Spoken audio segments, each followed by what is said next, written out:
The lights were blinding, the cameras flashing, and for a moment, everything else faded away. Angel Reese wasn't just a basketball player that night. She was a statement. Draped in soft pink silk under the spotlight of the Victoria's Secret runway, she walked like a woman owning every inch of her identity. The crowd gasped, the photographers leaned in, and social media lit up within seconds.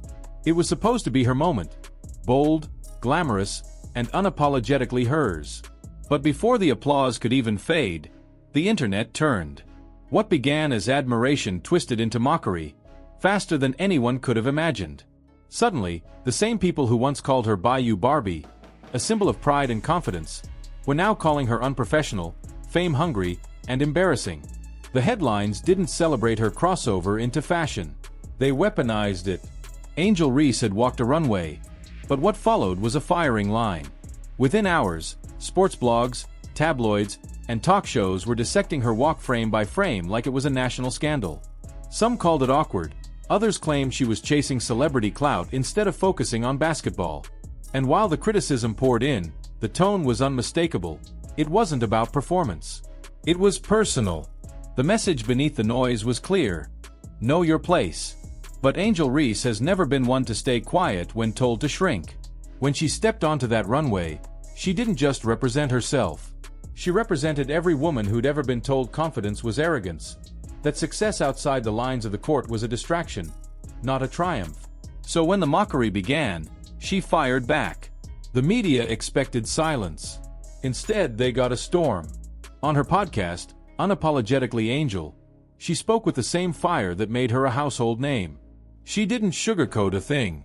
"I'd rather take the fine," she said, referring to media obligations in her contract.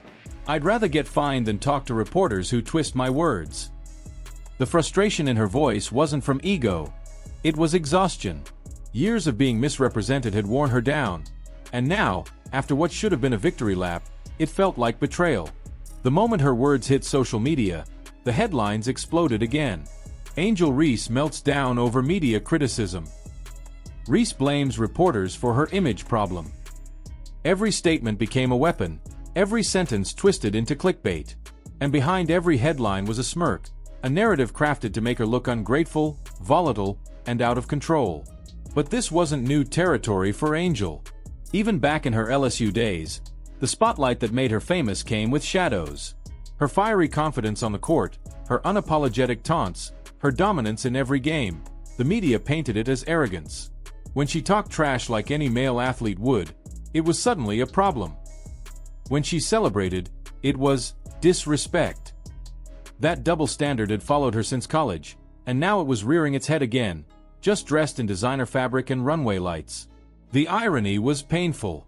Male athletes have walked runways, starred in cologne ads, and modeled luxury brands for decades without being mocked. David Beckham posed for Armani. Tom Brady appeared in fashion campaigns. No one questioned their professionalism. But when Angel Reese did it, suddenly she was distracted, too focused on fame, and losing control. It wasn't about what she did. It was about who she was, a young black woman daring to define herself beyond the sport that made her. As the backlash escalated, Angel watched it unfold in real time. Her team's publicists tried to calm the chaos, issuing statements about celebrating confidence and womanhood. But it was too late. The narrative had spun beyond control.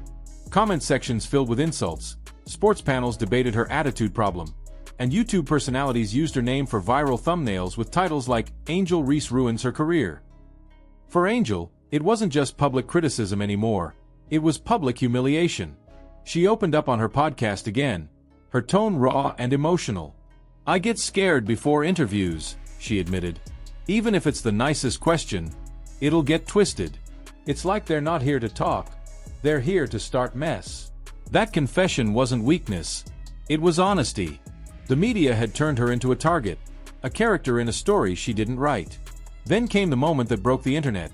A popular sports show aired a segment titled "The Angel Reese Problem." The host accused her of being a distraction to her team, claiming she was more focused on fame than basketball. They called her unhinged, emotional, a liability. And within hours, the clip went viral. Thousands piled on, echoing the same words like a script. out of control, selfish, arrogant. That's when the tone shifted from critique to cruelty. What had started as debate became harassment. Angel's mentions filled with hate. Strangers told her to sit down, to shut up, to act like a professional. The ugliness was undeniable. Coded language dripping with misogyny and racism, the kind of vitriol that's become all too familiar for women who dare to stand tall.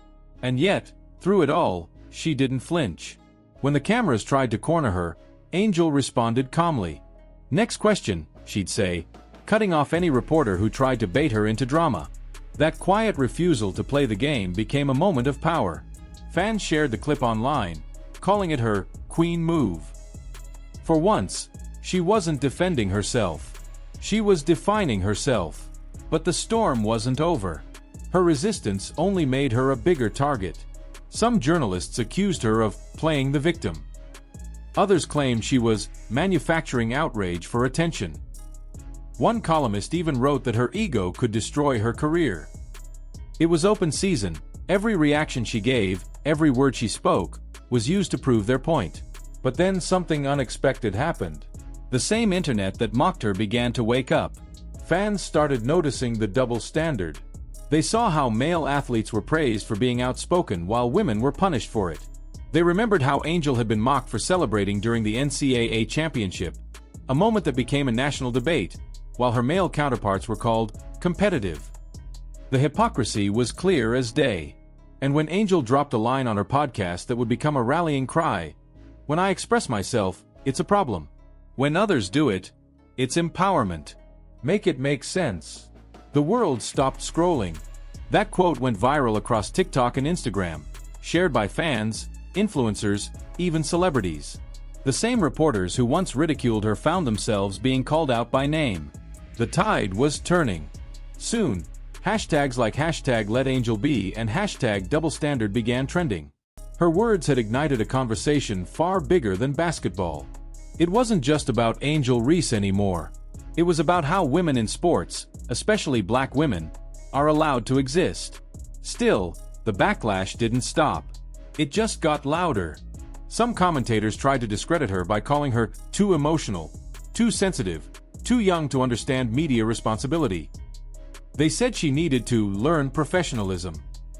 But Angel didn't owe them silence or softness. She'd already learned that no amount of humility would ever be enough for people who were never rooting for her to begin with.